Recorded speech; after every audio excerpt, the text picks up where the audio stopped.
Hey, what's going on, guys? It's your boy Ethos here, and today I'm going to be showing you guys my warm-up routine for Valorant, and that's just going to be my entire aim training routine. Right now I am currently live streaming, so you're going to see everyone, on the left here just spamming the chat saying hi to YouTube. Just gonna go right into my aim routine and warm-up because I know you guys have been asking for it a lot. I'm gonna be going over my aim lab routine, then what I do in the range, and then how I DM and all that stuff. So if you want to try to become more consistent at the game, you can just kind of try and do the same things I do, and I'll kind of explain a little bit about why I do certain things and how it helps out. But yeah, let's hop right into it, guys. See you there.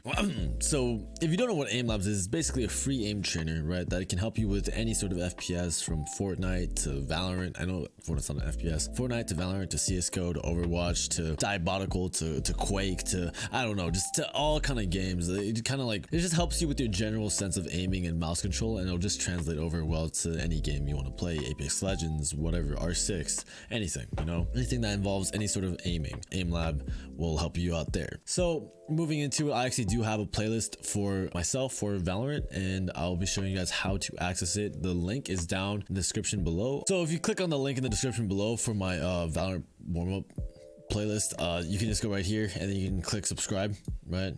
And then once you have it subscribed, it should just show up in your playlist. If you go to custom, go to playlists, and then it's just being saved playlist right here, and there it is for me.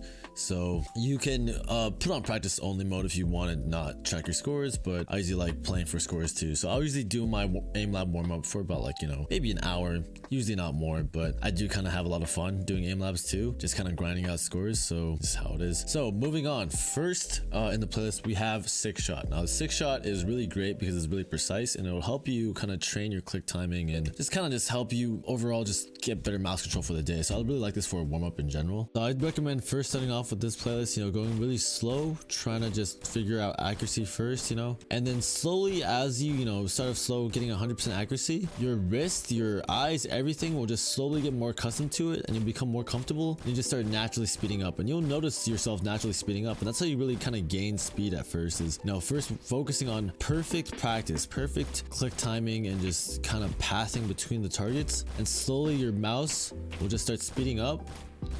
And that's how you kind of just build good aim, build good mouse control. All right, so you see there, I went really slow, but my accuracy was really high, really good for just kind of warming you up and just, keeping your wrist stable. A lot of times when you just wake up, when you start playing the game, your aim might be a little shaky. It might be a little hard to control. So this is really great. Doing this a couple times actually, just to really just nail it down and just smooth it out for yourself, right? Just really hone in on being precise and accurate. After you've done that a couple times, moving on, because we just focused on being real slow, we're gonna start focusing on being more fast. Now this is motion shot speed, okay? And how you want to do it, how I like to do it, is basically, so you have the centerpiece, right? Once you hit this, you want to take your time getting to the next target, and then once you get to that next target, you want to flick back, okay? And just flick back because you know where the next part's gonna be. So you take your time going here, and then you flick back, then here, then flick back. So just do it kind of fast, and looks something like this.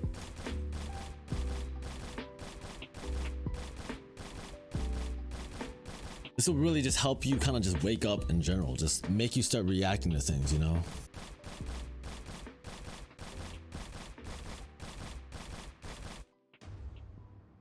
This is kind of like a really good wake-up call, like a good warm-up, just to kind of wake up your eyes, your brain, your wrist, everything, because you're kind of just moving around fast. And I think that's really important to not just mosey by, just be lazy with your aim training. You want to really just try and wake up as well and be really reactive and super honed in, super focused. A lot of people ask me how to improve reflexes and reaction time. It's stuff like this that I think will overall just help yourself become more reactive in the game, and just constantly reacting to things on your screen and just being as fast as you can, not worrying too much about accuracy. It just helps you kind of react in general. So this is really good. Moving on, we actually have a custom tracking scenario. It's circle shot, but I actually stole this from a different custom playlist that I really liked. Basically, it's just tracking. It's just 2 shots, and just want to focus on having proper click timing, staying on the target, not kind of shooting off of it. And then you start off slow, and then again just slowly speed up.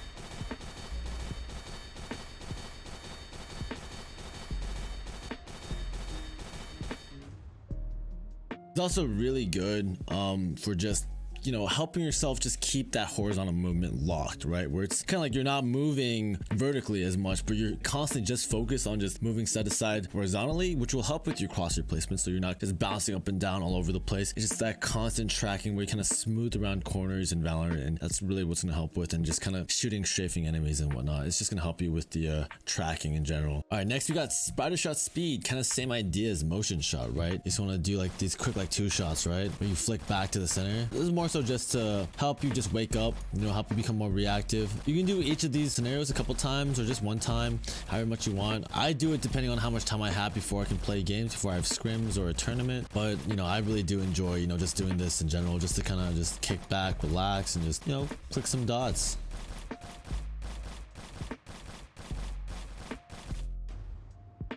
Yeah, just make sure, you know, you're being like responsive, reactive. Again, don't be lazy with it, be fast. Overall, like that's just gonna help your reactiveness in game, so just try to focus on being fast here. Okay, moving on, we got switch track, which I think is great for just target switching in general and tracking. So you just want to kind of prioritize ones that are close together. This helps you with just target priority as well, and of course tracking as well a little bit. So precise, minimal movements in your mouse, so help with your crosshair placement, your click timing, everything really. All around just good warm up. All right, now that I'm done with that, I'm gonna move on to the micro shot. All right, I think there's also speed, right? So this is, again, it's kind of like just being reactive, but it's more about, you know, those micro adjustments, the micro aiming, right? Which is really important in this game. I think honestly one of the most important things in this game is just micro adjustments and aiming. This will just help you with the more smaller movements in your mouse and having control over that while being fast. After that, we got circle track. This is just all around good, just for, you know, again, locking yourself horizontally in the movement, tracking. It'll also help you with the reaction times too, because you have to react to it switching directions as well. Your eye on the ball, and then once you're on it, you want to maintain a certain specific speed, right? Having smooth aim is very important. You know, being flicky is cool and all, but it's really the smooth aim that's going to help you, you know, get more of those easy kills, the kills that you should be getting, right? And those are the more important kills to be getting, not the flick ones, not the ones that just kind of happen almost luckily, you know. Moving on, we have line trace. Now I like doing this as this is kind of like a warm-up. It helps you do more of a perfect practice for, you know, things like spider shot and motion shot and whatnot. Is you're seeing how much, you know, movement you're actually wasting, right? Like how much unnecessary movement you're making. And this isn't really about score. I don't really do this one for score. That's purely just to kind of see where you're at right now. And then right after line tracing, of course, you have spider shot right away, and you'll see just by doing line trace beforehand, it's going to help you a lot with spider shot actually, because it's kind of the same idea. It just helps you build that path in your head. Moving on, we have motion shot ultimate now, right? So we did precision, we did speed, now we're mixing them with the ultimate scenarios, and ultimate just gives you a more well-rounded kind of test and challenge to try and work with. Again, same idea, you know, take your time hitting the ones on the side, and then kind of, you know, be faster on your way coming back, because you know where the centerpiece is going to be.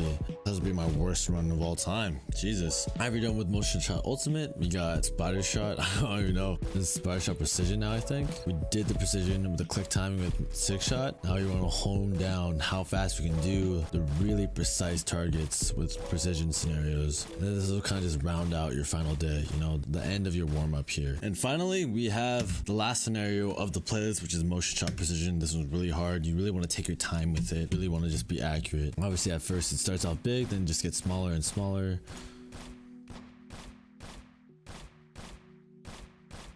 Anyways, that about does it for the entirety of my playlist. I only did one run through of each one, so my scores aren't the best, but usually I'll do each kind of scenario a couple of tries, especially if I'm not really feeling it, just to make sure I kind of hammer it down. You can play it however as much as you want. Honestly, any amount of kind of aim training is good. Obviously don't overdo it, right? But even just doing a little bit, like a 5-10 minute warm-up, you might even see some, you know, notable results. Obviously I recommend 30 to 45, maybe even an hour. I usually do an hour of this, maybe, you know, before your games or even after your games at night. And you know, it's aim training, it's not always just a warm-up as well. It can actually help you get better at aiming in general. So just kind of feel it out, just do however much as you want. Honestly, there's no real right or wrong answer. I'll be doing this for a while, just kind of grinding out the scores and trying to get high scores and whatnot, so it's a lot of fun. But yeah, that about does it for aim labs, guys. Let's move on to Valorant. So now we're in Valorant, right? Now you guys want to know what I do in the range. All right, so this is kind of what I do. These are just some things that I think will help you guys out a lot. I kind of, you know, change how much I do of each depending on how I've been feeling with it lately, whether it's spray control, whether it's tapping, whether it's trigger discipline, or it's movement, or opping, or spray transfers. I don't know, just it's whatever, right? So something that I always pretty much do, you know, when I kind of hop in the range is obviously turn on practice and just come here and just start tapping heads, right?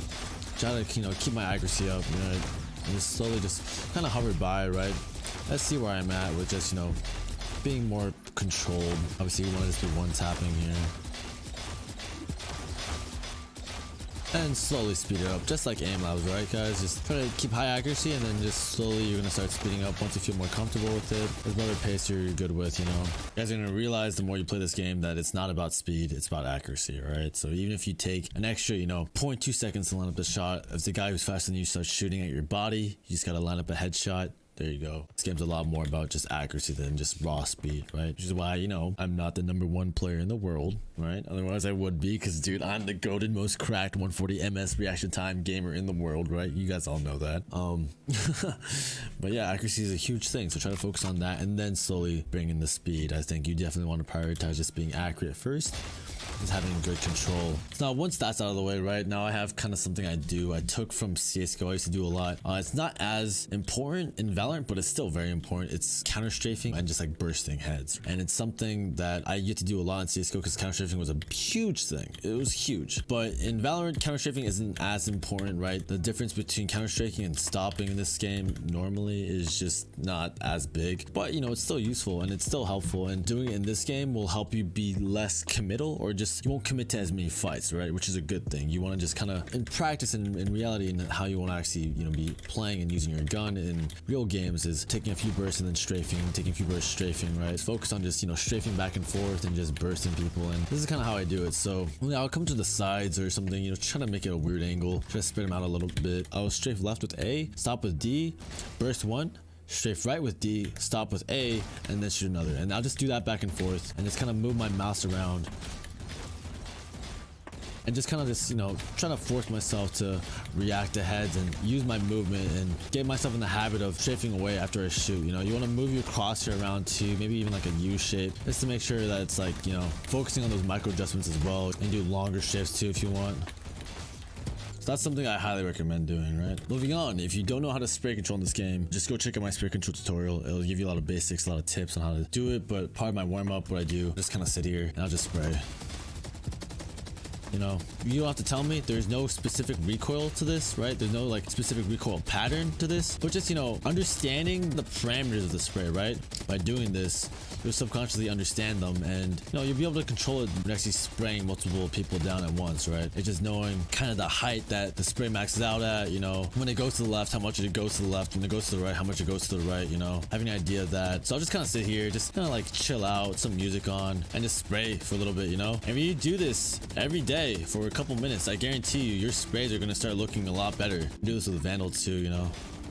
Obviously the Vandal is typically harder to control, but try to prioritize going for headshots too. Try to follow where the spray is going, and then overall just give you more comfortability inside the spray, which is good. For good spray control as well, you can also go here, practice on these things. These are good because, you know, they're far apart. They help you kind of move your crosshair around as well, which is nice with this Phantom too.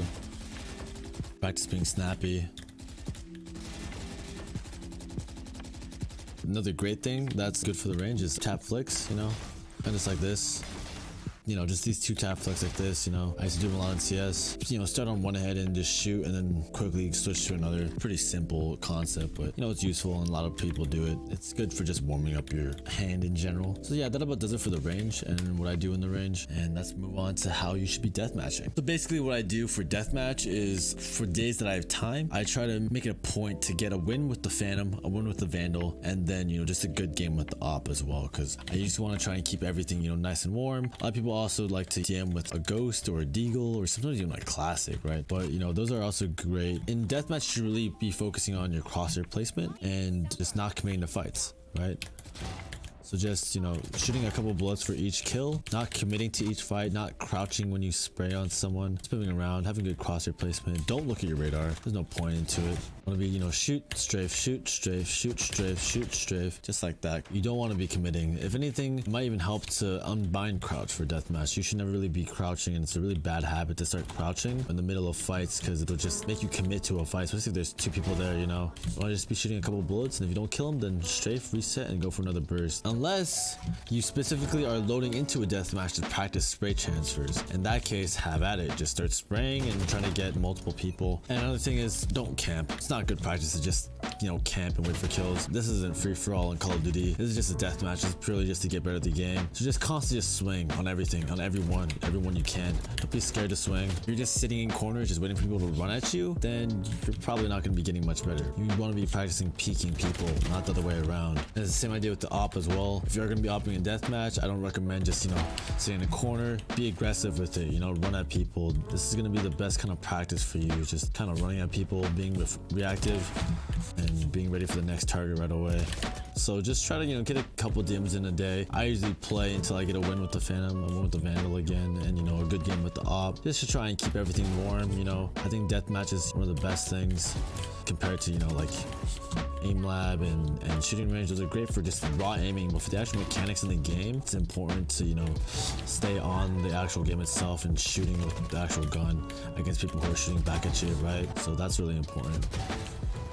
That about does it, guys. Thank you guys so much for watching my aim routine / warm-up that I do for Valorant. My name is Ethos. If you guys have any more questions, feel free to come by my Twitch, twitch.tv/ethos. I'm there live every day, always answering questions and just kind of hanging out, and it'd be a pleasure to see some of you guys out there. So just hop on by there. Let's switch back to the camera view so my chat can start saying what's up to the stream. Everyone say hi to YouTube. There you guys are. Like, comment, subscribe, hit that bell, join my Discord server, go to my Instagram, all that jazz. I'm Ethos, and yeah, I'm out, guys. Later.